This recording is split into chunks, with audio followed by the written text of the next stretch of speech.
ഈ വാർത്താ മണിക്കൂറിലെ പ്രധാന റിപ്പോർട്ടുകളുമായി വാർത്താമഴ ആരംഭിക്കുന്നു. ഞാൻ എസ് വിജയകുമാർ. പത്തനംതിട്ടയിൽ BJP വിട്ട കാപ്പ പ്രതിയെ സ്വീകരിച്ചതിനെ ന്യായീകരിച്ച് CPIM. കാപ്പ നിയമപ്രകാരം താക്കീത് നൽകിയിട്ടേ ഉള്ളൂവെന്ന് ജില്ലാ സെക്രട്ടറി KP ഉദയഭാനു പറഞ്ഞു. ശരൺ ചന്ദ്രൻ പ്രതിയായത് RSSന് വേണ്ടിയുള്ള രാഷ്ട്രീയ കേസുകളിലാണെന്നും ജില്ലാ സെക്രട്ടറി വിശദീകരിച്ചു. തെറ്റുതിരുത്തി വന്ന പ്രവർത്തകരെയാണ് CPIM സ്വീകരിച്ചത് എന്നായിരുന്നു മന്ത്രി വീണ ജോർജിന്റെ പ്രതികരണം.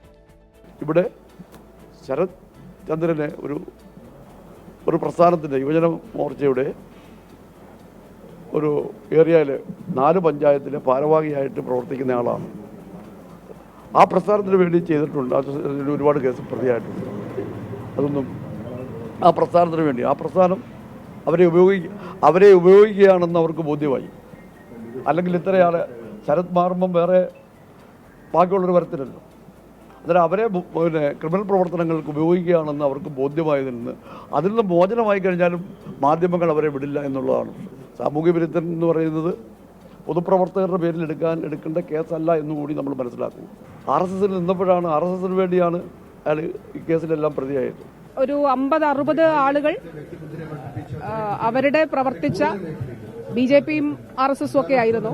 ആ പ്രസ്ഥാനങ്ങൾ വിട്ട് ഇടതുപക്ഷത്തിനൊപ്പം വന്ന ഒരു സാഹചര്യമാണ്. ഇത് സംബന്ധിച്ച് വിശദമായിട്ടുള്ള കാര്യങ്ങൾ പാർട്ടി ഏരിയ കമ്മിറ്റി സംഘടിപ്പിച്ച പരിപാടിയാണ്. അതിൽ പാർട്ടി ജില്ലാ സെക്രട്ടറിയും അതോടൊപ്പം തന്നെ ഞാനും ഞങ്ങൾ കോന്നി MLA ജനീഷ് കുമാറും ഞങ്ങളൊക്കെ അതിൽ പങ്കെടുത്തിരുന്നു. ബാക്കി കാര്യങ്ങളെല്ലാം തന്നെ വളരെ വിശദമായി ബഹുമാനപ്പെട്ട ജില്ലാ സെക്രട്ടറി സഖാവ് KP ഉദയഭാനു പറഞ്ഞിട്ടുണ്ട്. അതിൽ യാതൊരുവിധ ആശങ്കയുടെ അടിസ്ഥാനമില്ല. CPMനെ സംബന്ധിച്ചിടത്തോളം, പ്രസ്ഥാനത്തെ സംബന്ധിച്ചിടത്തോളം വളരെ വ്യക്തമായിട്ടുള്ള കാര്യം. അപ്പോൾ അവർ പ്രവർത്തിച്ച കാലഘട്ടത്തിൽ മുൻപ് അവര് തെറ്റായ രാഷ്ട്രീയവും തെറ്റായ രീതികളും പിന്തുടർന്നവരാണെങ്കിൽ അത് ഉപേക്ഷിച്ച് അവർ ശരിയായ രീതിയിലേക്ക് വന്നിട്ടുള്ളവരാണ്. അതുകൊണ്ടാണ് അവർ ചെങ്കൊടി എന്താനായിട്ട് തയ്യാറായി വന്നിട്ടുള്ളത്. അത് പാർട്ടി ജില്ലാ സെക്രട്ടറി പറഞ്ഞിട്ടുണ്ട്.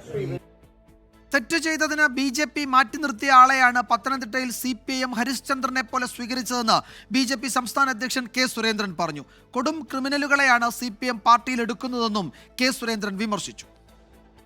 കൊടും ക്രിമിനലുകളെ ഇപ്പോഴും പാർട്ടിയിലേക്ക് സ്വീകരിക്കുകയാണ്. പത്തനംതിട്ടയിൽ ഞങ്ങളോട് സഹകരിച്ചിരുന്ന ഒരു ചെറുപ്പക്കാരൻ തെറ്റായ വഴിയിലേക്ക് നീങ്ങിയപ്പോൾ ഞങ്ങളവരെ മാറ്റി നിർത്തി. കുറ്റകൃത്യങ്ങൾ ചെയ്യുന്നത് പതിവാക്കിയപ്പോൾ ഭാരതീയ ജനതാ പാർട്ടി അയാളെ മാറ്റി നിർത്തി. ആരൊക്കെയാണ് അയാൾക്ക് സ്വീകരണം കൊടുത്തിരിക്കുന്നത്? സ്വീകരണം കൊടുത്തിരിക്കുന്നത് സംസ്ഥാന മന്ത്രിസഭയിലൊരു അംഗം, പാർട്ടിയുടെ ജില്ലാ സെക്രട്ടറി. എന്തോ വലിയ ഹരിശ്ചന്ദ്രന് സ്വീകരണം കൊടുക്കുന്നത് പോലെയാണ് വീണ ജോർജും ഉദയഭാനും പോയിട്ട് അവിടെ സ്വീകരണം കൊടുത്തിരിക്കുന്നത്. CPIM എങ്ങോട്ടാണ് പോകുന്നത്?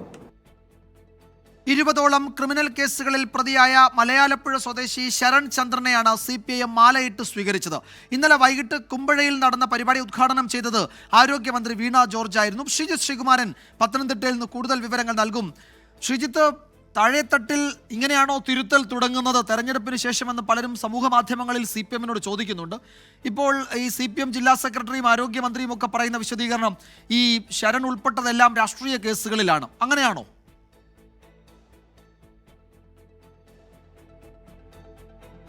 തീർച്ചയായും അതൊരു രാഷ്ട്രീയ കേസുകൾ തന്നെയാണെന്ന കാര്യത്തിൽ യാതൊരു തർക്കവുമില്ല.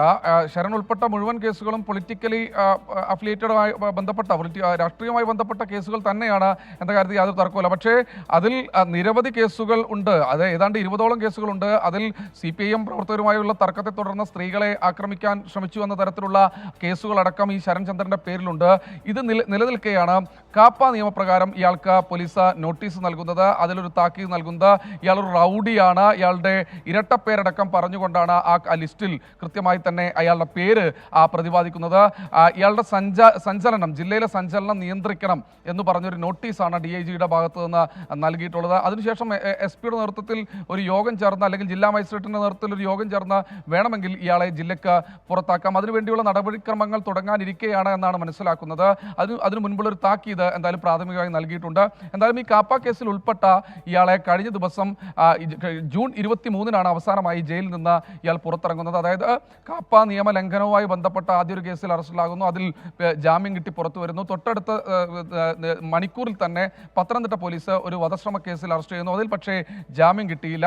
പിന്നീട് ജയിലിലായിരുന്നു. അതിനുശേഷം ഹൈക്കോടതിയിൽ നിന്നാണ് ജാമ്യം ലഭിക്കുന്നത്. അങ്ങനെയാണ് ജൂൺ 23-ന് പുറത്തിറങ്ങുന്നത്. അതിനുശേഷമാണ് CPIM നേതാക്കളുമായി ചർച്ച തുടങ്ങുന്നത്. അങ്ങനെ CPIMൽ ചേരുന്നു. ഇയാൾ മാത്രമല്ല, ഇയാളോടൊപ്പമുള്ള ഏതാണ്ട് 50ഓളം വരുന്ന മലയാലപ്പുഴയിലെ RSSന്റെ ഒരു ശക്തി കേന്ദ്രമായ മേഖലയിൽ നിന്ന്, പല മേഖലകളിൽ പാർട്ടികളിൽ നിന്ന് ആളുകൾ എത്തിയിട്ടുണ്ട് CPIഎമ്മിലേക്ക്. എന്തായാലും CPI നേതാക്കൾ വിശദീകരിക്കുന്നത് ഇത് മുഴുവൻ രാഷ്ട്രീയപരമായ കേസുകളാണ്, രാഷ്ട്രീയ കേസുകളാണ്. അതുകൊണ്ട് ഇക്കാര്യത്തിൽ യാതൊരു കുഴപ്പവുമില്ല. ഇയാൾ BJPയുടെ യുവമോർച്ചയുടെ പ്രധാനപ്പെട്ട നേതാവാണ്. അതുകൊണ്ട് ഇത്തരക്കാർക്കെതിരെ കാപ്പ ചുമത്താൻ കഴിയില്ല എന്നൊരു നിലപാടാണ് CPIഎം സ്വീകരിക്കുന്നത്. കാപ്പ ഒരു കാരണവശാലും രാഷ്ട്രീയ പ്രവർത്തകർക്കെതിരെ ചുമത്തരുത് എന്നൊരു നിലപാടാണ് തങ്ങൾക്കുള്ളത് എന്നാണ് കൃത്യമായ രീതിയിൽ CPIഎമ്മിന്റെ ജില്ലാ സെക്രട്ടറി KP ഉദയഭാനു പറഞ്ഞു വെക്കുന്നത്. എന്തായാലും ആരോഗ്യമന്ത്രി വീണ ജോർജാണ് ഇന്നലെ ഈ പരിപാടി ഉദ്ഘാടനം ചെയ്തത്. നമ്മൾ നേരത്തെ സൂചിപ്പിച്ചതിൽ ചെറിയൊരു പിശകുണ്ടായിരുന്നു. KU ജനീഷ് കുമാർ MLA ഈ പരിപാടിയിൽ പങ്കെടുത്തിട്ടുണ്ടായിരുന്നില്ല എന്നായിരുന്നു നമ്മൾ പറഞ്ഞിരുന്നത്. പക്ഷേ KU ജനീഷ് കുമാർ MLAയും അവസാനം ഈ പരിപാടിയിൽ പങ്കെടുക്കുന്ന ഒരു സാഹചര്യമുണ്ടായി. എന്തായാലും ഈ ഒരു ഘട്ടത്തിൽ CPIഎമ്മിനെ പത്തനംതിട്ട ജില്ലയെ സംബന്ധിച്ചിടത്തോളം അവർക്ക് മലയാളപ്പുഴയിൽ കുറേയധികം പ്രവർത്തകരെ ലഭിച്ചുവെങ്കിലും സംസ്ഥാന തലത്തിൽ അത് അവർക്ക് ഒരു കനത്ത തിരിച്ചടി തന്നെയാണെന്ന് നമുക്ക് നിസ്സംശയം പറയാം. വന്നതിൽ പലരും BJPയിൽ നിന്ന കാലത്ത് CPIഎമ്മിനെ ആക്രമിച്ച CPIഎം പ്രവർത്തകരെ ആക്രമിച്ച കേസിലൊക്കെ പ്രതിയാണ്. അപ്പോൾ അങ്ങനെ അവരെ രാഷ്ട്രീയമായി അവിടെ നേരിട്ട ആളുകളെ BJPയിൽ നിന്ന് രാജിവെച്ച് CPIഎമ്മിലേക്ക് വരുമ്പോൾ എങ്ങനെ അത് താഴെത്തട്ടിൽ വിശദീകരിക്കും? രാഷ്ട്രീയ അക്രമ സംഭവങ്ങളിലാണല്ലോ ഇയാൾ പ്രതിയായത്, അതുപോലെ ഇവർ പ്രതിയായത്, ഈ സംഘം പ്രതിയായത്. അത് CPIഎമ്മിനെ ആക്രമിച്ച കേസിലൊക്കെ തന്നെയാണ് അവർ പ്രതികളായത്. അപ്പോൾ താഴെത്തട്ടിൽ എങ്ങനെയാണ് CPIഎം അത് വിശദീകരിക്കുന്നത് അണികളോട്?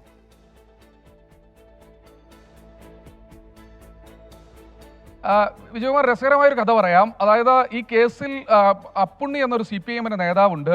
ലോക്കൽ കമ്മിറ്റി മെമ്പറാണ് മലയാളപ്പുഴയിൽ ഒരു ശക്തനായ ഒരു DYFIയുടെയും ഒരു പ്രാദേശികമായ ഒരു നേതാവാണ് അപ്പുണ്ണി. ഈ അപ്പുണ്ണിയുമായി ബന്ധപ്പെട്ട തർക്കത്തിലും അങ്ങോട്ടും ഇങ്ങോട്ടും ഉണ്ടായ ആക്രമണങ്ങളിലും ഒക്കെ തന്നെയാണ് ഈ ഒരു ഘട്ടത്തിൽ ഈ പറയുന്ന ശരണും അതുപോലെ തന്നെ അദ്ദേഹത്തിനോടൊപ്പമുള്ള ആളുകളും ഒക്കെ തന്നെ പ്രതികളായിട്ടുള്ളതും പിന്നീട് ഈ കാപ്പ അടക്കമുള്ള കേസുകളിലേക്ക് ഉൾപ്പെടാൻ കാരണമായിട്ടുള്ളതും. എന്തായാലും ഈ അപ്പുണ്ണിയാണ് ഇത്തരത്തിൽ നേതൃത്വം കൊടുക്കുന്നത്, ഇയാളെ ഇങ്ങോട്ട് തിരിച്ചു കൊണ്ടുവരാൻ നേതൃത്വം കൊടുക്കുന്നത് എന്നത് വളരെ വിചിത്രമായ ഒരു കാര്യമാണ്. തങ്ങൾ ആക്രമണം നടത്തി അല്ലെങ്കിൽ തങ്ങളോടൊപ്പം നിരന്തരം സംഘർഷത്തിൽ ഏർപ്പെട്ടിരുന്ന ഒരാളെ പാർട്ടിയിലേക്ക് കൊണ്ടുവരാൻ വേണ്ടി അതേ ഒപ്പം ഉണ്ടായിരുന്ന ആൾ തന്നെ നേതൃത്വം കൊടുക്കുക. അപ്പോൾ അവിടെ അത്തരത്തിലൊരു പ്രശ്നം ആ മേഖലയില്ല. പക്ഷേ ആ മേഖലയിൽ മലയാളപ്പുഴയിൽ വിഭാഗീയത നിലനിൽക്കുന്ന ഒരു പ്രദേശം കൂടിയാണ്. അപ്പുണ്ണിയെ എതിർക്കുന്ന ഒരു വിഭാഗം ആളുകൾ പൂർണ്ണമായി ഇതിന് എതിരെ നിൽക്കുന്നുണ്ട്. എന്തായാലും CPIഎം ജില്ലാ നേതൃത്വത്തെ സംബന്ധിച്ചിടത്തോളം ഇത് വിശദീകരിക്കാൻ കുറച്ച് പാടുപെടേണ്ടി വരും. ദേശാഭിമാനിയിൽ ഇന്നത്തെ ലേഖനം വിജയകുമാറും ശ്രദ്ധിച്ചിട്ടുണ്ടാകും. ക്രിമിനൽ ബന്ധമുള്ളവരെ അകറ്റി നിർത്തണമെന്ന് പാർട്ടി സംസ്ഥാന സെക്രട്ടറി പറയുന്നുണ്ട്. എന്തായാലും ഇക്കാര്യത്തിൽ CPIഎം ജില്ലാ നേതൃത്വത്തിന്റെ വിശദീകരണം സംസ്ഥാന നേതൃത്വം അംഗീകരിക്കുമോ എന്നാണ് ഇനി കണ്ടറിയേണ്ടത്. വിജയകുമാർ, വളരെ പ്രധാനപ്പെട്ട കാര്യം തന്നെയാണ്. 20ഓളം ക്രിമിനൽ കേസുകളിൽ പ്രതിയായ മലയാളപ്പുഴ സ്വദേശി ശരൺ ചന്ദ്രനും ഒപ്പമുള്ളവരെയുമാണ് ഇന്നലെ CPIഎം മാലയിട്ട് സ്വീകരിച്ചത്. വൈകിട്ട് കുമ്പഴയിലാണ് ഈ പരിപാടി നടന്നത്. ആരോഗ്യമന്ത്രി വീണ ജോർജും ജനപ്രതിനിധികളും ഒക്കെ പങ്കെടുക്കുകയും ചെയ്തിരുന്നു. വിമർശനം ഉയരുന്ന പശ്ചാത്തലത്തിലാണ് വിശദീകരണവുമായി ജില്ലാ സെക്രട്ടറിയും മന്ത്രി വീണ ജോർജും ഒക്കെ ഇന്ന് മാധ്യമങ്ങളെ കണ്ടത്. ശ്രീജിത്ത് ശ്രീകുമാരനാണ് പത്തനംതിട്ടയിൽ നിന്ന് വിവരങ്ങൾ നൽകിയത്. മറ്റൊരു പ്രധാന റിപ്പോർട്ടിലേക്ക്. തമിഴ്നാട് BSP ഘടകം അധ്യക്ഷൻ K. ആംസ്ട്രോങ്ങിന്റെ കൊലപാതകത്തിൽ 8 പേർ അറസ്റ്റിൽ. കൊലപാതക കാരണം ഗുണ്ടാ പകയെന്നാണ് സൂചന. ആംസ്ട്രോങ്ങിന് അന്തിമോപചാരം അർപ്പിക്കാൻ BSP ദേശീയ അധ്യക്ഷ മായാവതി ചെന്നൈയിലെത്തുന്നുണ്ട്. മനേഷ് മൂർത്തി വിവരങ്ങൾ നൽകും ചെന്നൈയിൽ നിന്ന്. മനേഷ്, ഇന്ന് രാവിലെ ഈ രാജീവ് ഗാന്ധി ആശുപത്രിക്ക് മുന്നിൽ BSP പ്രവർത്തകരും പോലീസും തമ്മിൽ ഏറ്റുമുട്ടൽ നടക്കുന്നതും റോഡ് ഉപരോധവും ഒക്കെ കണ്ടു. പലയിടത്തും BSP പ്രവർത്തകർ അവിടെ റോഡിലിറങ്ങി പ്രതിഷേധിക്കുന്നുണ്ടെന്നാണ് മാധ്യമങ്ങളൊക്കെ റിപ്പോർട്ട് ചെയ്യുന്നത്.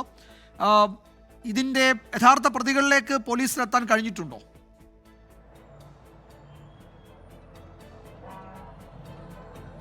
വിജയകുമാർ, പോലീസ് പറയുന്നത് യഥാർത്ഥ പ്രതികളാണ് ഇപ്പോൾ അറസ്റ്റിലായിട്ടുള്ളത് എന്ന് തന്നെയാണ്. അതായത് ഒരു 2023 ആർക്കോട്ട് സുരേഷ് എന്ന് പറയുന്ന ഒരു ഗുണ്ടാ നേതാവിനെ ചെന്നൈയിലെ പട്ടണപ്പാക്കത്ത് വെച്ച് കൊലപ്പെടുത്തുന്നത്. ഈ കൊലപാതകവുമായി ബന്ധപ്പെട്ട ഈ കൊലപാതകത്തിൽ K. ആംസ്ട്രോങ്ങിന് പങ്കുണ്ടായിരുന്നു എന്ന് തന്നെയാണ് പോലീസ് കണ്ടെത്തിയിരിക്കുന്നത്. ഇപ്പോൾ ഈ പിടിയിലായ സംഘത്തിൽ ഒരാൾ ബാലു എന്ന് പറയുന്നയാൾ സുരേഷിൻ്റെ അനിയനാണ്, സഹോദരനാണ്. നേരത്തെ കൊല്ലപ്പെട്ട സുരേഷിൻ്റെ സഹോദരനാണ്. ഈ സഹോദരനാണ് ഈ കൊലപാതകം ആസൂത്രണം ചെയ്തതെന്നുള്ളതാണ് പോലീസ് പറയുന്നത്. മാത്രമല്ല 2023 നടന്നൊരു കൊലപാതകം കൃത്യമായി ആസൂത്രണം ചെയ്തുകൊണ്ട് ഈ ആംസ്ട്രോങ്ങിൻ്റെ പുതിയ വീടിന് അതായത് ജോലി നടക്കുന്ന വീടിന് സമീപത്ത് വെച്ചാണ് ഈ ഒരു ആക്രമണം ഇന്നലെ രാത്രി 8 മണിയോടുകൂടി ഉണ്ടാവുന്നത്. തിരുമല എന്ന് പറയുന്ന ഓട്ടോ ഡ്രൈവർ, അതായത് ഈ പെരമ്പൂരിലുള്ള ഓട്ടോ ഡ്രൈവറാണ് കഴിഞ്ഞ ഒരാഴ്ചയിലധികമായി ഈ ആംസ്ട്രോങ്ങിനെ നിരീക്ഷിക്കുകയും കൃത്യമായ വിവരങ്ങൾ ഈ കൊലപാതക സംഘത്തിന് കൈമാറുകയും ചെയ്തിട്ടുള്ളത്. ആ രീതിയിലുള്ള വിവരങ്ങളെല്ലാം തന്നെ പോലീസ് എന്തായാലും പുറത്തുവിടുന്നുണ്ട്. 8 പേരാണ് അറസ്റ്റിലായിട്ടുള്ളത്. ഈ 8 പേർ മാത്രമേ ഈ സംഘത്തിൽ അല്ലെങ്കിൽ കൊലപാതകത്തിൽ നേരിട്ട് പങ്കെടുത്തിട്ടുള്ളൂ, പങ്കാളികൾ കുറ്റവാളികളായിട്ടുള്ളൂ എന്നുള്ളതാണ് പോലീസ് പറയുന്നത്. ഗുണ്ടാ സംഘങ്ങൾ തമ്മിലുള്ള കുടിപ്പകയാണ് ഈ കൊലപാതകത്തിന് പിന്നിൽ എന്നും പോലീസ് ഉറപ്പിച്ചു പറയുന്നു. എന്തായാലും അന്വേഷണം പുരോഗമിക്കുകയാണ്. 10 പോലീസ് സംഘങ്ങളാണ് എന്തായാലും ഈ കേസ് അന്വേഷിക്കുന്നത്. മറ്റൊന്ന് BSPയുമായി ബന്ധപ്പെട്ടാണ്. BSP പ്രവർത്തകർ വലിയ തോതിലുള്ള പ്രതിഷേധം ഈ രാജീവ് ഗാന്ധി ആശുപത്രിക്ക്, ഞാനിപ്പോൾ നിൽക്കുന്ന രാജീവ് ഗാന്ധി ആശുപത്രിക്ക് മുൻപിൽ നടത്തിയിരുന്നു. അവരാവശ്യപ്പെടുന്നത് ഇത് രാഷ്ട്രീയ കൊലപാതകമാണ്, ഒരു ഗുണ്ടാപ്പകയോ അല്ലെങ്കിൽ അത്തരത്തിലുള്ള വ്യക്തിവൈരാഗ്യത്തിൻ്റെയോ പുറത്തുണ്ടായ ഒരു കൊലപാതകമല്ല, ഇത് തീർത്തും രാഷ്ട്രീയ കൊലപാതകം തന്നെയാണ്. ആ രീതിയിൽ പോലീസ് ഇത് അന്വേഷിക്കുന്നില്ല. അതുകൊണ്ട് തന്നെ CBI പോലുള്ള ഏജൻസികൾ ഈ കേസ് അന്വേഷിക്കണമെന്ന് ആവശ്യപ്പെട്ടുകൊണ്ടാണ് ഇവിടെ വലിയ തോതിലുള്ള പ്രതിഷേധം അവരുടെ ഭാഗത്തു നിന്നും ഉണ്ടായത്. റോഡ് ഉപരോധം ഉൾപ്പെടെയുള്ള പ്രതിഷേധം അവർ സംഘടിപ്പിച്ചിരുന്നു. അതിനുശേഷം അവരെ എല്ലാ പ്രവർത്തകരെല്ലാം അറസ്റ്റ് ചെയ്ത് മാറ്റുകയായിരുന്നു. നമുക്കിപ്പോൾ കാണാം, ഞാനിപ്പോൾ ഉള്ളത് ഈ രാജീവ് ഗാന്ധി ആശുപത്രിയിലാണ്. പുറകിൽ ഇതിനകത്ത് അവിടെ പോസ്റ്റ്മോർട്ടം നടപടികൾ പുരോഗമിക്കുകയാണ്. ഈ പറഞ്ഞ ആംസ്ട്രോങ്ങിന്റെ പോസ്റ്റ്മോർട്ടം നടപടികൾ പുരോഗമിക്കുകയാണ്. ഇതിനകത്ത് ധാരാളം ആളുകളുണ്ട്. അതിൽ അത്രയധികം പോലീസുകാരുമുണ്ട്. കാരണം ഒരു തരത്തിലുള്ള പ്രകോപനമോ അല്ലെങ്കിൽ അത്തരത്തിലുള്ള പ്രശ്നങ്ങളൊന്നും തന്നെ ഇല്ലാതിരിക്കാനുള്ള പോലീസിന്റെ ഭാഗത്തു നിന്നുള്ള അത്ര കൃത്യമായ സുരക്ഷാ ക്രമീകരണങ്ങൾ എന്തായാലും ഒരുക്കിയിട്ടുണ്ട്. സംസ്കാരം ഇന്നുണ്ടാവാൻ സാധ്യതയില്ല എന്നുള്ളതാണ് നമുക്ക് മനസ്സിലാക്കാൻ സാധിക്കുന്നത്. കാരണം BSPയുടെ ദേശീയ അധ്യക്ഷ മായാവതി ഇവിടേക്ക് എത്തുന്നുണ്ട്. അപ്പോൾ ഇന്ന് വൈകിട്ടോ അല്ലെങ്കിൽ നാളെ രാവിലെയോ ആയിരിക്കും അവരെത്തുക. അതിനുശേഷമായിരിക്കും സംസ്കാരം നടക്കുക എന്നുള്ളതാണ് നമുക്ക് ലഭിക്കുന്ന വിവരങ്ങൾ. എന്തായാലും രാജീവ് ഗാന്ധി ആശുപത്രി കൃത്യമായ പോലീസ് കാവലിലാണ്. വലിയ രീതിയിലുള്ള സുരക്ഷ ഇവിടെ ഒരുക്കിയിട്ടുണ്ട്. മറ്റ് പ്രതികരണങ്ങളൊക്കെ കോൺഗ്രസിന്റെ ആണെങ്കിലും ഒക്കെ വന്നിട്ടുള്ള പ്രതികരണങ്ങളെല്ലാം തന്നെ പ്രതികൾക്ക് കൃത്യമായ ശിക്ഷ, അത് ക്യാപിറ്റൽ പണിഷ്മെന്റ് ഉൾപ്പെടെ ആ രീതിയിലുള്ള ശിക്ഷ തന്നെ ഇവർക്ക് നൽകണം എന്നുള്ളത് തന്നെയാണ് മുഖ്യമന്ത്രി എം കെ സ്റ്റാലിൻ പറഞ്ഞത്. ഒരു പ്രതി പോലും രക്ഷപ്പെടില്ല ഈ കേസിൽ എന്നുള്ളത് MK സ്റ്റാലിൻ കൃത്യമായി തന്നെ പറയുന്നുണ്ട്. ശരി മനേഷ്, ഏതാണ്ട് 14-15 വർഷമായി അദ്ദേഹം തമിഴ്നാട് BSPയുടെ സംസ്ഥാന അധ്യക്ഷനാണ്. അവിടെ അറിയപ്പെടുന്ന പ്രധാനപ്പെട്ട നേതാക്കളിൽ ഒരാളാണ്. കൊലപാതക കാരണം ഗുണ്ടാപ്പകയെന്നാണ് പോലീസ് പറയുന്നത്. രാഷ്ട്രീയ കൊലപാതകമാണ് എന്നാണ് BSP ആരോപിക്കുന്നത്. മായാവതി അന്തിമോപചാരം അർപ്പിക്കാൻ ചെന്നൈയിലെത്തുന്നുണ്ട്. മനേഷ് മൂർത്തിയാണ് വിവരങ്ങൾ നൽകിയത് രാജീവ് ഗാന്ധി ആശുപത്രിക്ക് മുന്നിൽ നിന്ന്. മറ്റൊരു പ്രധാന റിപ്പോർട്ടിലേക്കും. സിനിമാ മേഖലയിൽ സ്ത്രീകൾ നേരിടുന്ന പ്രശ്നങ്ങളെക്കുറിച്ച് പഠിച്ച justice K. Hema commission report പുറത്തുവിടാൻ വിവരാവകാശ കമ്മീഷന്റെ സുപ്രധാന ഉത്തരവ്. വിലക്കപ്പെട്ട വിവരങ്ങൾ ഒഴികെയുള്ളവ പുറത്തുവിടണമെന്നാണ് ഉത്തരവ്. ഉത്തരവിൽ സന്തോഷമുണ്ടെന്നും റിപ്പോർട്ട് രഹസ്യമായി വെക്കേണ്ടതല്ലെന്നും സജിത മഠത്തിൽ പറഞ്ഞു. അജീഷ് ജയകുമാർ വിവരങ്ങൾ നൽകും തിരുവനന്തപുരത്ത് നിന്ന്. അജീഷ്, ഇക്കാര്യത്തിൽ സർക്കാരിന്റെ പ്രതികരണം ലഭ്യമായിട്ടുണ്ടോ? നേരത്തെ പലതവണ WCC അടക്കം ഈ റിപ്പോർട്ട് പുറത്തുവിടണമെന്ന് ആവശ്യപ്പെട്ടതാണ്. അന്നൊക്കെ അതിരൂക്ഷമായ പ്രതികരണം മന്ത്രി സജി ചെറിയാന്റെ ഭാഗത്തു നിന്നുണ്ടായി. അത് പുറത്തുവിടില്ല എന്ന ഏതാണ്ട് ഒരു കടുംപിടുത്തമാണ് അദ്ദേഹം അക്കാര്യത്തിൽ സ്വീകരിച്ചത്. ഇത് വിവരാവകാശ കമ്മീഷന്റെ ഈ ഉത്തരവ് വന്നു. സർക്കാർ നിയമ നടപടി സ്വീകരിക്കുമോ അതോ ആ ഉത്തരവ് പാലിക്കുമോ? വിജയകുമാർ, എന്തായാലും സർക്കാരിന്റെ പ്രതികരണം ഇതുവരേക്കും ഉണ്ടായിട്ടില്ല. കഴിഞ്ഞ 5 വർഷമായി സർക്കാർ പൂഴ്ത്തിവച്ചിരിക്കുന്ന റിപ്പോർട്ട് പുറത്തുവിടണമെന്നാണ് ഉള്ള നിർണായക ഉത്തരവാണ് ഇന്ന് മുഖ്യ വിവരാവകാശ കമ്മീഷണർ പുറത്തുവിട്ടിരിക്കുന്നത്. ഒരു സമയപരിധിയും നിശ്ചയിച്ചിട്ടുണ്ട്. ജൂലൈ 25-നകം ഈ അപേക്ഷകർക്ക് ഈ റിപ്പോർട്ടിന്റെ പകർപ്പ് നൽകണമെന്നാണ് ആവശ്യപ്പെട്ടിരിക്കുന്നത്. അതിന്റെ പ്രധാനപ്പെട്ട ഭാഗങ്ങൾ, അതായത് വ്യക്തികളുടെ സ്വകാര്യത ഒഴികെയുള്ള ഭാഗങ്ങൾ, മറച്ചു വെക്കപ്പെടേണ്ട ഭാഗങ്ങൾ ഒഴികെയുള്ള റിപ്പോർട്ടിന്റെ പ്രധാനപ്പെട്ട ഭാഗങ്ങൾ നൽകണമെന്നാണ് ഉത്തരവ് പറഞ്ഞിരുന്നത്. സെക്ഷൻ 10A പ്രകാരം RTA നിയമപ്രകാരം മറച്ചുവെക്കേണ്ട വിവരങ്ങൾ മറച്ചുവെച്ച ശേഷം മറ്റു വിവരങ്ങൾ നൽകണമെന്നാണ് ഉത്തരവിൽ പ്രധാനമായി പറയേണ്ടത്. 20 ദിവസം മാത്രമാണ് ഇതിന് സമയപരിധി നിശ്ചയിച്ചിട്ടുള്ളത്. എന്തായാലും സർക്കാർ ഇക്കാര്യത്തിൽ ഇതുവരെ പ്രതികരണമൊന്നും നടത്തിയിട്ടില്ല. 2019 ഡിസംബർ 31-നാണ് സർക്കാരിന് ജസ്റ്റിസ് ഹേമ കമ്മീഷൻ ഈ റിപ്പോർട്ട് സമർപ്പിക്കുന്നത്.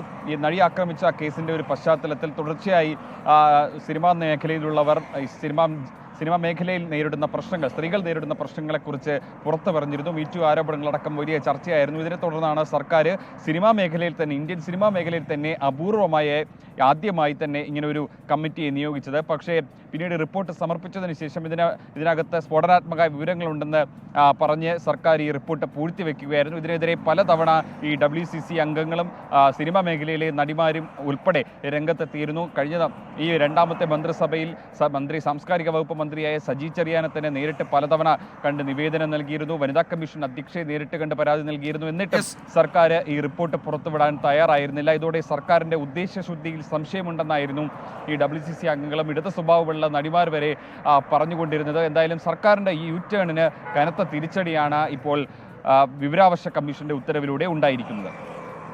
കോൺഗ്രസിലെ കൂടോത്ര വിവാദത്തിൽ വിമർശനവുമായി യൂത്ത് കോൺഗ്രസ്. പണിയെടുക്കാതെ കൂടോത്രം ചെയ്താൽ പാർട്ടി ഉണ്ടാകില്ലെന്ന് യൂത്ത് കോൺഗ്രസ് സംസ്ഥാന വൈസ് പ്രസിഡന്റ് അബിൻ വർക്കി. നെഹ്റുവിന്റെ പാർട്ടിയിലെ പിന്മുറക്കാരാണ് എന്ന് നേതാക്കൾ മറക്കരുതെന്നും അബിൻ വർക്കി പറഞ്ഞു. പണിയെടുക്കാതെ ഈ പാർട്ടിയിൽ ഏതായാലും പാർട്ടി ഉണ്ടാവില്ല. ഇപ്പൊ കൂടോത്രം വെച്ചാലും പാർട്ടി ഉണ്ടാവില്ല. അതാണ് യാഥാർത്ഥ്യം. സത്യത്തിൽ നിങ്ങൾ ആലോചിക്കും, ഈ കൂടോത്രം വെക്കുന്നതിന് എന്നാ പാടാണ്. ഇത്രയും ബുദ്ധിമുട്ടൊന്നുമില്ല സാധാരണ ഗതിയിൽ ഒരു പണിയെടുത്ത് മുമ്പോട്ട് പോകാൻ. സത്യത്തിൽ ഈ കൂടോത്രക്കാരൊക്കെ വിചാരിക്കുന്നത് ഇത് 21-ാം നൂറ്റാണ്ടാണെന്നും 2024 ഈ പാർട്ടി എന്ന് പറഞ്ഞാൽ ഈ രാജ്യത്തോട് സയന്റിഫിക് ടെമ്പർ എന്ന വാക്ക് ഇവിടെ പറഞ്ഞു തീർത്ത അല്ലെങ്കിൽ പ്രതിഫലിപ്പിച്ച ജവഹർലാൽ നെഹ്റുവിന്റെ പാർട്ടിയാണ് ഇത് എന്നുള്ളത് കണ്ടെത്തുകയാണ്. മിഥില ബാലൻ വിവരങ്ങൾ നൽകും കോഴിക്കോട്ട് നിന്ന്. മിഥില, ഇതിപ്പോൾ യൂത്ത് കോൺഗ്രസ് സംസ്ഥാന വൈസ് പ്രസിഡന്റിന് നെഹ്റുവിന്റെ പിന്മുറക്കാരാണ് നിങ്ങൾ, കൂടോത്രമല്ല ശാസ്ത്രമാണ് പ്രധാനം എന്ന് ഓർമ്മിപ്പിക്കേണ്ടി വരുന്നു. നേതാക്കളുടെ പ്രതികരണം ഉണ്ടാകുന്നില്ല. രമേശ് ചെന്നിത്തല പറയുന്നത് ഇതിനെപ്പറ്റി അറിയില്ല എന്നാണ്. KPCC അധ്യക്ഷൻ അത് രാജ്മോഹൻ ഉണ്ണിത്താനോട് ചോദിക്കണമെന്ന് പറയുന്നു. VD സതീശന്റെ പ്രതികരണമൊന്നും ഉണ്ടായില്ല. എന്താണ് ഇപ്പോൾ ഈ വിഷയത്തിൽ നടക്കുന്നത്? മറ്റു പ്രതികരണങ്ങൾക്ക് സാധ്യതയുണ്ടോ?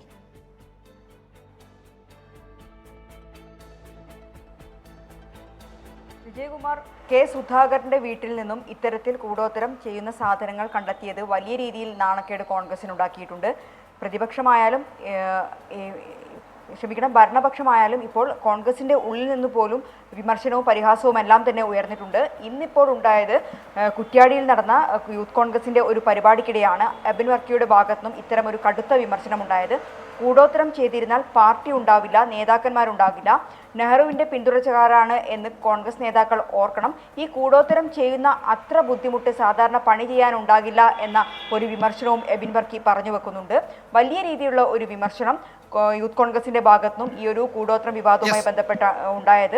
മാത്രമല്ല, രമേശ് ചെന്നിത്തല ഈ വിഷയത്തിൽ കൃത്യമായ ഒരു പ്രതികരണം നടത്തിയില്ല. തനിക്ക് ഇത്തരം അനുഭവങ്ങളില്ല, താൻ ഈ വിവാദത്തെപ്പറ്റി അറിഞ്ഞിട്ടില്ല എന്ന് മാത്രമാണ് അദ്ദേഹത്തിന്റെ ഭാഗത്തുനിന്നും ഉണ്ടായ പ്രതികരണം. ശരി മിഥില, എന്തായാലും മറ്റു നേതാക്കളുടെ ഒന്നും പ്രതികരണം ഉണ്ടാകുന്നില്ല. കോൺഗ്രസിനകത്ത് അത് വലിയൊരു ആഭ്യന്തര ചർച്ചയായി മാറിയിട്ടുണ്ട് എന്നാണ് ഈ ദിവസങ്ങളിൽ ഈ മണിക്കൂറുകളിലൊക്കെ വരുന്ന പ്രതികരണങ്ങൾ വ്യക്തമാക്കുന്നത്. ഈ റിപ്പോർട്ടോടെ വാർത്താമഴ അവസാനിക്കുന്നതിന്